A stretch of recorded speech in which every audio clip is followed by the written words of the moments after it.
Real Madrid berhasil memenangkan pertandingan Piala Super UEFA menghadapi Atalanta semalam. Dengan kemenangan ini, Los Blancos resmi mengawali misi mereka untuk meraih 7 trofi dalam satu musim.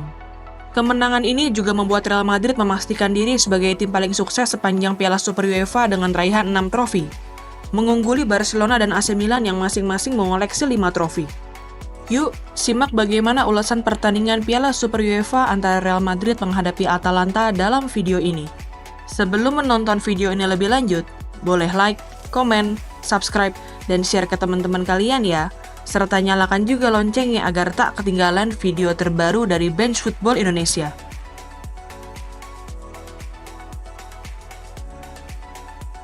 Setelah saga transfer panjang yang berlangsung selama bertahun-tahun, Kylian Mbappé resmi pindah ke Real Madrid di awal musim ini. Los Blancos mendapatkan sang mega bintang tanpa biaya transfer karena kontrak Mbappé yang habis bersama Paris Saint-Germain. Kedatangan Kylian Mbappé ke Estadio Santiago Bernabeu pun disambut dengan meriah oleh presiden, pelatih, staf kepelatihan, para pemain, maupun fans Real Madrid di seluruh dunia. Setelah resmi diperkenalkan sebagai pemain baru Real Madrid di hadapan 80.000 fans yang memadati Estadio Santiago Bernabeu, Kylian Mbappé akhirnya mendapatkan nomor punggung 9 warisan rekan satu negaranya yakni Karim Benzema. Debut kapten timnas Prancis itu bersama Real Madrid sempat tertunda. Sebagaimana diketahui, sang pemain mendapatkan jatah liburan lebih panjang dari klub karena membela timnas Prancis hingga babak semifinal Euro 2024. Kylian Mbappé akhirnya menjalani debut dengan mengenakan seragam kebesaran Real Madrid dalam pertandingan Piala Super UEFA menghadapi Atalanta. Walaupun sempat disebut akan memulai pertandingan dari bangku cadangan karena Carlo Ancelotti kabarnya tetap mau menurunkan susunan pemain yang sama dengan yang ia mainkan di final Liga Champions, Don Carlo akhirnya memainkan Kylian Mbappé sebagai starter. Pelatih asal Italia itu kembali ke formasi andalannya di Real Madrid yakni 4-3-3, dengan trio Vinicius Junior, Kylian Mbappé, dan Rodrigo Goes di lini depan. Khusus untuk Kylian Mbappé, Carlo Ancelotti memang memainkannya sebagai penyerang tengah, namun ia diberi kebebasan untuk menyisir melalui sisi kiri maupun sisi kanan serangan Real Madrid. Dalam pertandingan ini, trio Vinicius, Mbappé, dan Rodrigo didukung dengan trio di lini tengah yang dipercayakan kepada Jude Bellingham, Aurelien Tchouameni, dan Federico Valverde.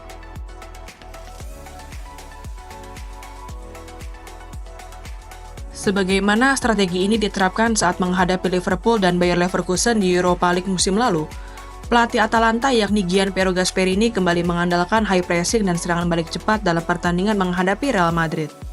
Selain bermain dengan skema merebut bola secepat mungkin, Gianpiero Gasperini juga meminta anak asuhnya untuk menjaga jarak antar pemain agar tetap rapat di lini pertahanan.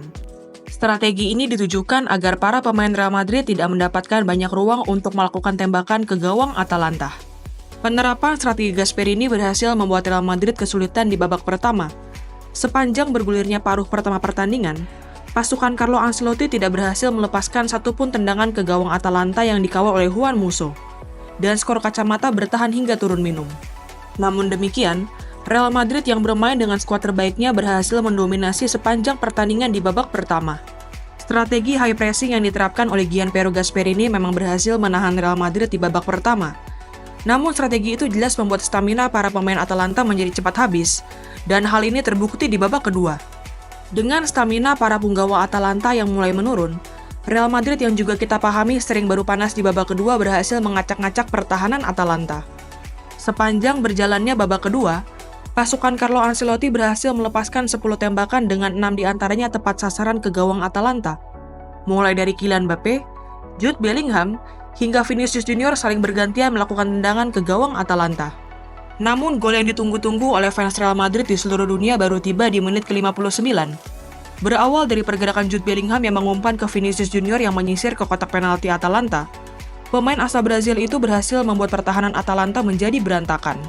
Vinicius kemudian melepaskan umpan yang berhasil dikonversi menjadi gol oleh Federico Valverde yang terlepas dari penjagaan lini pertahanan Atalanta. Setelah mencetak gol pertamanya di musim ini untuk Real Madrid, Valverde melakukan selebrasi dengan menunjuk nomor 8 yang merupakan warisan dari idolanya yaitu Toni Kroos. Setelah tertinggal 1 gol dari Real Madrid, Gasperini melakukan pergantian pemain dengan memasukkan Matteo Retegui dan Ben Godfrey di menit ke-62. Kedua pemain itu dimasukkan untuk menambah daya gedor Atalanta dengan stamina yang masih prima. Walaupun demikian, pergantian pemain yang dilakukan oleh Gasperini itu tidak membuahkan hasil. Hanya butuh 6 menit sejak Gasperini melakukan pergantian pemain, Real Madrid berhasil menggandakan keunggulan. Siapa yang mencetak gol kedua untuk Real Madrid di pertandingan ini? Tentu saja jawabannya adalah Kylian Mbappe. Berawal dari dribble cerdas yang dilakukan oleh Jude Bellingham, pemain asal Inggris itu melepaskan umpan ke ruang kosong di dalam kotak penalti Atalanta. Kylian Mbappe yang menyadari pergerakan Bellingham segera berlari ke ruang kosong itu dan melepaskan tendangan kaki kanan yang berbuah gol kedua untuk Real Madrid. Setelah berhasil mencetak gol di pertandingan pertamanya bersama Real Madrid, Kylian Mbappe terlihat sangat bahagia dan melakukan selebrasi gaya melipat tangan yang menjadi ciri khasnya. Tidak hanya Mbappe yang melakukan selebrasi itu, tapi Vinicius Junior juga mengikuti selebrasi Kylian Mbappe itu. Setelah berhasil unggul 2 gol, para pemain Real Madrid sebenarnya masih memombardir pertahanan Atalanta. Namun untuk memberikan menit bermain kepada para punggawa Los Blancos yang duduk di bangku cadangan, Carlo Ancelotti memutuskan untuk melakukan beberapa pergantian pemain. Don Carlo memutuskan untuk memasukkan Luka Modric dan menarik keluar Rodrygo Goes di menit ke-71, dan diikuti dengan memasukkan Brahim Diaz yang menggantikan Kylian Mbappe. Selain itu, Carlo Ancelotti juga memutuskan untuk menarik keluar Vinicius Junior, Jude Bellingham, dan Dani Carvajal di menit ke-88. Sebagai penggantinya, Ancelotti memasukkan Arda Güler, Dani Ceballos, dan Lucas Vazquez. Tidak ada tambahan gol hingga wasit meniupkan peluit panjang tanda berakhirnya pertandingan, dan Real Madrid resmi memenangkan pertandingan Piala Super UEFA yang menjadi trofi pertama mereka di musim ini. Keberhasilan pasukan Carlo Ancelotti untuk meraih gelar juara Piala Super UEFA ini tidak hanya menjadikan trofi ini sebagai trofi pertama bagi Kylian Mbappe dan Endrick Felipe yang baru bergabung dengan Real Madrid, namun juga menjadikan Los Blancos sebagai tim paling sukses sepanjang sejarah Piala Super UEFA. Setelah berhasil memenangkan trofi pertamanya bersama Real Madrid, Kylian Mbappe menyampaikan kebahagiaannya. Pemain asal Prancis itu menyampaikan bahwa dirinya selalu memimpikan malam-malam seperti ini bersama klub terbaik di dunia yakni Real Madrid. Keberhasilan Kylian Mbappe untuk mengawali debutnya dengan gemilang bersama Real Madrid pun diapresiasi oleh para punggawa Los Blancos. Salah satunya adalah Federico Valverde yang menyatakan bahwa dirinya sangat puas melihat Mbappe memulai laga debutnya dengan mencetak gol dan menang. Gelandang asal Uruguay itu juga menyampaikan bahwa penampilan timnya semalam berhasil membungkam banyak orang yang menilai kedatangan Kylian Mbappe akan mempengaruhi suasana ruang ganti Real Madrid. Pujian bagi Kylian Mbappe juga diberikan oleh Carlo Ancelotti. Pelatih Real Madrid itu menyampaikan bahwa Mbappe bermain dengan sangat baik dan membentuk kombinasi yang hebat bersama para pemain Real Madrid. Don Carlo juga menyampaikan bahwa Kylian Mbappe memiliki kualitas untuk mencetak lebih dari 50 gol dalam satu musim bersama Real Madrid.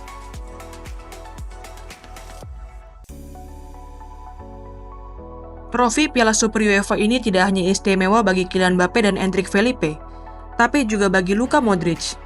Pemain yang musim ini dipercaya untuk menjadi kapten Real Madrid itu berhasil mencatatkan namanya sebagai pemain dengan jumlah trofi terbanyak untuk Real Madrid.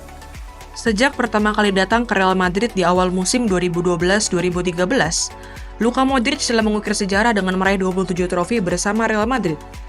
Di usianya yang kini hampir menginjak 39 tahun, pemilik Ballon d'Or tahun 2018 itu berhasil menjadi satu-satunya pemain yang mempersembahkan 27 trofi untuk Real Madrid. Khusus untuk Piala Super UEFA, trofi kali ini menjadi yang kelima kalinya dari Luka Modric untuk Real Madrid. Selain 5 trofi Piala Super UEFA, kapten timnas Kroasia itu juga sudah mempersembahkan 4 trofi La Liga, 2 trofi Copa del Rey, 5 trofi Piala Super Spanyol, 6 trofi Liga Champions, dan 5 trofi Piala Dunia antar klub. Jumlah trofi itu masih berpeluang bertambah, karena Luka Modric masih akan memperkuat Real Madrid setidaknya hingga berakhirnya musim 2024-2025 ini.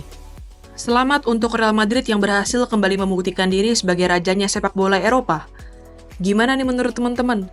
Apakah Real Madrid akan mampu mengukir sejarah dengan meraih 7 trofi dalam satu musim ini? Tulis pendapatmu di kolom komentar ya.